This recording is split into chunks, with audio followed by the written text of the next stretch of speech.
Bonjour à tous, c'est Atlante. Aujourd'hui, je voudrais faire une vidéo sur le vaccin puisque c'est un sujet d'actualité. Mais sans être dans ce schéma pour ou contre vaccin, ça, moi, j'ai pas à dire si je suis pour ou contre vaccin. Ce que je peux dire par contre, c'est que, donc, bon, d'ailleurs pour faire suite à la dernière vidéo, c'est que notre civilisation a une forte imprégnation de culture scientifique et de recherche, oui, scientifique et médicale dans une visée, c'est qu'on vive plus longtemps et en meilleure santé. Ce qui est quand même largement le cas actuellement, même s'il y a peut-être une baisse. Mais en tout cas, l'espérance de vie a quand même augmenté de manière phénoménale. Et il y a des maladies qui ont été éradiquées par des vaccins. Voilà, littéralement. Tout le monde a des aïeux qui sont morts prématurément de maladies un peu, entre guillemets, idiotes, qui se soignent très bien maintenant ou qui ont bénéficié d'un vaccin. Voilà, donc je voudrais quand même juste rappeler ça, que le délire pro ou contre vaccin, bon, pour moi, ça m'intéresse pas. Voilà.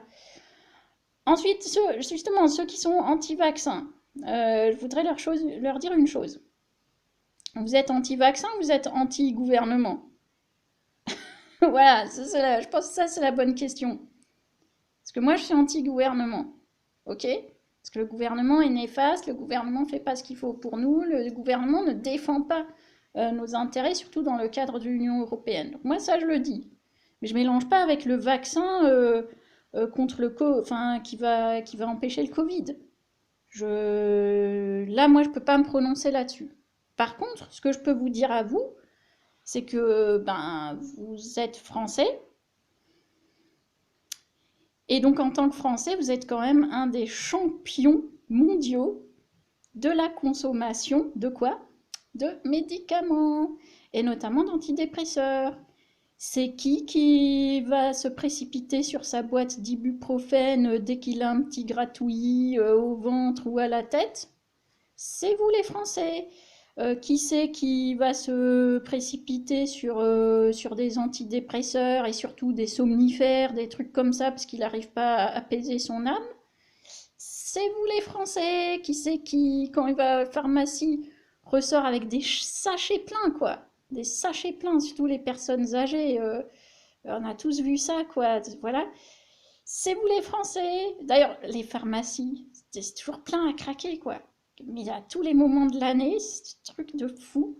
Il y a toujours la queue. Alors que les pharmacies, on a une à chaque coin de rue, quoi. C'est un truc de fou. Et moi, j'ai vu des gens en transe en pharmacie qui étaient là prêts à agresser pour avoir leur je sais pas quoi, leur Xanax, là, ou je sais pas quoi. C'est vous les Français. Or, tous ces médicaments, ils proviennent pas d'autres industries que des mêmes qui vont vous fabriquer le vaccin. Vous voyez? Je veux dire, vous qui prenez un Malox dès que vous avez une petite aigreur d'estomac au lieu de prendre une boisson chaude, vous voyez? Ou de manger plus sainement. Vous voyez ce que je veux dire? Hein? Bah, vos trucs là, c'est vos Doliprane, vos ibuprofènes, vos machins, tout ça, ça vient de Sanofi, de Pfizer, de Mylan, ça vient de tout ça. Tout ce que vous prenez là, ça vient des mêmes qui vont vous faire le vaccin. Donc, alors, soit on dénonce tout, soit on ferme sa gueule. Vous voyez? Alors, le vaccin, en fait, les gens, je comprends, ils ont peur de se faire injecter un truc avec effectivement un risque. Mais ça, c'est à votre médecin de le dire. Donc, ayez un dialogue adulte avec votre médecin. Vous allez le voir et vous lui dites, écoutez, qu'est-ce que vous en pensez quand il y aura un vaccin de sortie? Qu'est-ce que vous en pensez? Voilà, puis après, posez-vous des questions sur votre médecin. Est-ce que votre médecin, pour vous considérez que c'est un bon médecin parce qu'il vous bourre de médicaments ou parce qu'il vous écoute et qu'il cherche la cause des maux que vous avez? Vous voyez, quand vous en avez. Parce que là aussi, faut voir tout le monde qui court pour son médecin, voire aux urgences pour un rhume. Surtout là, avec le Covid, c'est encore pire, quoi. Donc, vous voyez, c'est... Voilà, c'est ce que je voulais dire, hein, c'est que faut rester cohérent dans sa réflexion.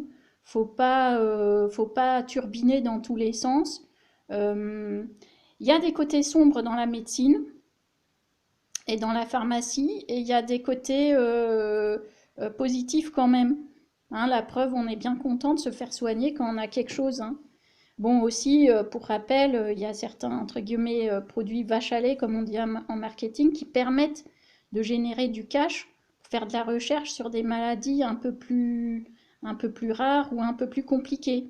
Donc bon, c'est pas une mauvaise chose en soi. Par contre, ce qui est une mauvaise chose, c'est de voir, les liens d'intérêt économique qu'il y a entre les élus et éventuellement des firmes pharmaceutiques. Ça, c'est intéressant. 2, c'est de voir le lien qu'il puisse y avoir, le lien d'intérêt qu'il puisse y avoir entre des industries pharmaceutiques et des industries agroalimentaires. 3, c'est le prix du médicament. Qui fixe le prix, qui a le droit de le vendre, etc. Justement, Michel-Édouard Leclerc avait fait une campagne à un moment pour demander pourquoi un supermarché ne peut pas vendre du paracétamol. C'est une bonne question. Pourquoi en France, faire une cure de magnésium, ça coûte entre 8 et 30 euros par mois, alors qu'en Allemagne, ça coûte 80 centimes. Parce qu'en Allemagne, il faut acheter un tube de très bon magnésium pour 10 ou 15 jours qui vous coûte 40 centimes. Vous voyez, c'est ça. Après, c'est ça qu'il faut se poser comme question. Puis la haute autorité de santé, de voir effectivement que voilà, quelles sont les autorisations, pourquoi il y a des médicaments qui sont interdits d'un coup. Et sur les vaccins, d'ailleurs, des vaccins ultra importants comme DT polio, pourquoi est-ce qu'il a été en rupture de stock à un moment parce qu'il y a eu conflit d'intérêts entre 2 labos, etc. Parce que l'État avait choisi plus l'un que l'autre, etc. Et que d'un coup, le DT polio, le rappel, c'est tous les 20 ans et puis tous les 10 ans, d'un coup, du jour au lendemain. Ça, il faut se poser comme question, vous voyez?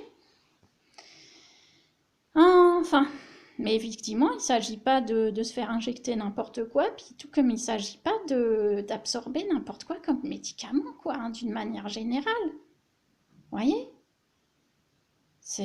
Enfin, les médicaments, c'est de la drogue autorisée, quoi. Enfin, je sais pas, une fois j'avais pris je sais plus, d'Afalgan codéiné. Ah, j'ai cru que j'allais mourir, quoi, hein, parce que moi, je prends zéro drogue. Je supporte pas ça. Je suis anti-drogue à fond, et ça, pour le coup, c'était de la drogue puissante, quoi, c'était de l'opium, hein. Enfin, vous voyez, donc faut rester cohérent sur ce qu'on dit. Faudrait pas devenir un pays anti-science et anti-médecine non plus, quoi, hein. C'est pas nous, ça, hein. C'est pas nous du tout, ça. Ça n'empêche pas de se retourner vers comment dire, des connaissances ancestrales qu'on a oubliées. Mais, je veux dire, les progrès de la médecine, ben, on en bénéficie tous quand même, hein. Voilà, donc je vois pas pourquoi on serait contre, alors que je veux dire, quand un de nos proches a quelque chose, on est bien content bah, qu'il puisse se faire soigner et avec des super techniques, quoi, hein, pour le sauver, tout simplement. Voilà, faut intégrer tout ça, hein. Faut savoir ce qu'on veut, hein, tout simplement. Alors, mais comme dit, moi, je fais pas la promotion de Big Pharma, hein, moi, je m'en fous, hein. Moi, je prône l'homéopathie de toute façon, voilà. Et je prône surtout le préventif, c'est-à-dire le renforcement immunitaire pour rien se choper. C'est hygiène et renforcement immunitaire, notamment par l'alimentation, par une bonne alimentation équilibrée. Voilà. Alors, je vous laisse réfléchir sur tout ça. En attendant le vaccin anti-Covid, on en reparlera.